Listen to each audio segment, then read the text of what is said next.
What's up, YouTube? So before we get started with this video, on first take, they're going to be talking about the series between the Boston Celtics and the Milwaukee Bucks. So let's see what they have to say about that. The Boston Celtics are going back to Boston, and still they're in a world of trouble because it's one thing to lose. It's another thing to get beat up. Milwaukee lost game one. The Celtics got beat up in game two.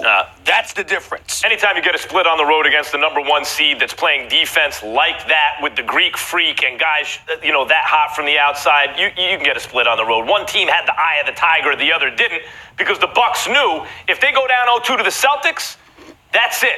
But if they win that game and Brogdon comes back and is integrated into the team like he comes back as mostly Malcolm Brogdon, they could win this whole thing this year. And yes, that includes against the Warriors. Underdogs against the Warriors, but they could beat the Warriors. They could beat.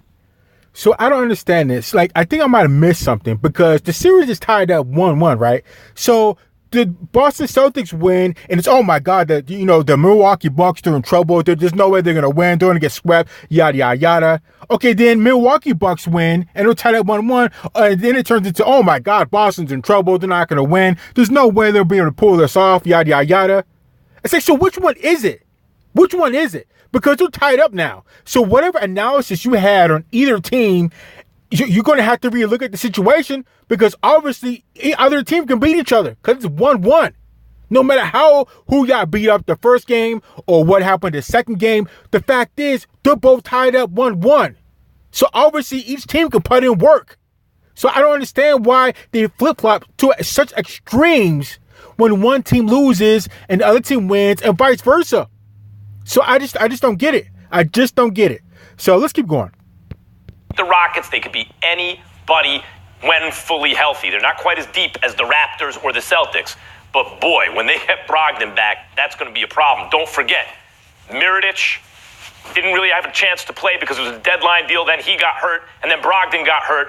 We really haven't seen their version of the death lineup, which I believe is actually Bledsoe off the bench. Brogdon, Middleton, Freak. I agree with that, Max. Mirotic, I agree with that about Bledsoe. I agree with that. I like Bledsoe, but I'll say this. The Celtics got a split on the road. It's one game, Stephen A. It does not mean, they're doomed now because they got a split. They have to feel good about getting a split on the road. We've seen series in recent years involving the Spurs and other teams where through two games, it's like, oh my God, this team's a machine. Then they lose the next four. It's just one game. They got a split on the road. Celtics got to feel good. I agree with you, Max, though, because if you think about the Celtics where they were 2 months ago, Stephen A., let's talk about it. They were sliding down the Eastern Conference standings. And if you told them then 2 months ago that now they, in the first round, would sweep in the playoffs, they're going up in the second round against the Milwaukee Bucks, the team with the best regular season record in the NBA. And guess what? You're going home game 3 with a split. I'm pretty sure they'd be like, bet, I'm cool. I like it. I'm happy. Of course they'd be happy with that. I mean, you're not down 2-0. Or you're not up 2, you're not down by 2 games. That's why I don't understand. Whatever their analysis were for each teams, you can kind of throw that out the window because now you know they both can beat each other up. So you're going to have to come out with another plan of attack, another analysis of what's going on and who's doing what.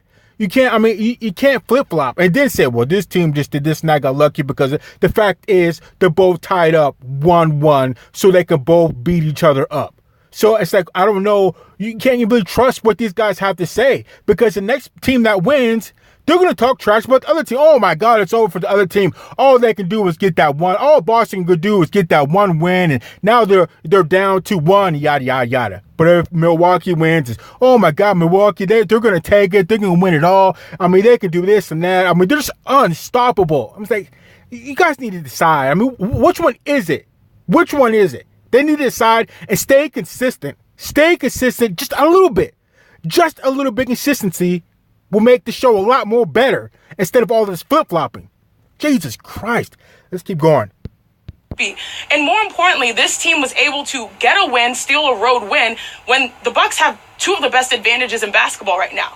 One being Giannis Antetokounmpo, who is actually not playing his best basketball per se. That deceptive help has really helped, ignite the Celtics' confidence, especially game 1. Because in the regular season, Giannis, he shot the ball 58% from the field. against the Celtics this season, in this series, this postseason series, he's shooting only 38%. They're doing a great job on Giannis. And again, they have another great advantage, the Bucks, in that they could have, home court advantage over the entirety of the NBA playoffs. So if you're the Celtics, you have to feel pretty good about how you're defending Giannis. The only question mark here is, how are you going to guard the perimeter after you use that deceptive help? You cannot let Chris Middleton, who finally is starting to look like the all-star that he was for the first time this year, go off for 7 threes. You have to have that deceptive help and go and make sure you control the shooters on the perimeter. Because in game 1, the Bucks only made 13 threes. The X factor is that they made 20 and they were getting open looks. And now, Stephen A., you were also talking about, hey, they got blown out. But let's dive into why they got blown out. In the third quarter, about 7 minutes left, there was a 24-2 run that the Bucks had. But in that run, the Celtics, they shot 12 shots, and they missed 11. They were 1 for 11. You can't shoot like that, but that's on them. They also had 6 turnovers. So if you look at the Celtics, the big picture here is that, guess what? You stole 1 win on the road. You're heading home to Boston. You're feeling good about how you're defending Giannis Antetokounmpo. We just got to key on Chris Middleton, who knocked down 7 threes, and if we do that, I like our odds. Doing Brogdon come. How come she spit more fire about basketball than the two announcers put together? Why is she saying more legit stuff and bringing up more facts and figures than Max and Steven? That just doesn't make sense. I mean, I think I missed something here. I mean, she's spitting some facts while Stephen A. and Max are sitting there arguing over something stupid. Something's wrong here, man. Something's wrong. And I don't want to take anything away from her because she's a baller. Doesn't she play for the Sparks or something like that? She's a baller too. But, I mean... let's keep going. Back. Hold on, Max, because she addressed me, and I'd love to retort to what she had to say. Beautiful Please basketball analysis, but I must ask you a question, albeit somewhat rhetorically. Is Jason Tatum important to this series? Jason Tatum is averaging 4.5 points on 24% shooting in the first 2 games. He's been non-existent. You can't have that. Gordon Hayward scored 5 points last night. I think it was 3 or 5 points. You can't have that. When you go into this series, you know that Milwaukee, not only an elite defensive team, but a team that launched the second most threes in the NBA throughout the season. They've depended on their perimeter shot. It's not just about Middleton. It's Middleton, it's Mirotic, it's Brook Lopez. If Brogdon comes back, it'll be him. To a lesser degree, it's Bledsoe. Even Antetokounmpo's been hitting threes. And so when you look at it from that perspective and you take into account the size, the girth, the mass that they have, I'm not saying this series is over. Of course, it's a beautiful thing that Boston got 1 of the 2. I'm simply pointing out something Shanae. When you lose a game, the fashion in which you lose it sometimes can affect you psychologically. The Boston Celtics know they got to hit perimeter shots because you don't really have an interior game against Milwaukee. You got to hit perimeter shots. They won game 1 because Al Horford was able to step away from the basket, hit those perimeter shots, and be effective against them. Plus, he was doing so defensively. If you got trees up in there and you have no interior game and everything is predicated on perimeter shooting and you're not getting that level of production, and the one dude who can be that X factor is Jason Tatum, and he's non-existent, we've got ourselves a problem. And that's all I'm saying. So you're right, Steven. There is a problem, and the fashion in which you lose does play a major factor. But if you come back and you tie it up 1-1, then you kind of have to reset yourself. You have to reset yourself if you came back and win. You can't be doing that bad. You can't be doing that bad if you came back and you tied up the series. So definitely, I would feel rejuvenized about myself and my playing skills and my team's ability. If we came back, we tied it up, then we can still play. We can still do what we need to do to win. And if we did it once, we can do it again. That's all I'm saying. Instead of all this flip-flopping back and forth, and I don't know. Let's just keep going. We have Boston. We have ourselves a problem. You can fix it, but you got a problem. But see, it's not a huge problem to me because it's not often that you have Jason Tatum and Gordon Hayward and, of course, Kyrie Irving with 9 points, 4 for 18 from the field. That's an anomaly that all 3 of them perform that way.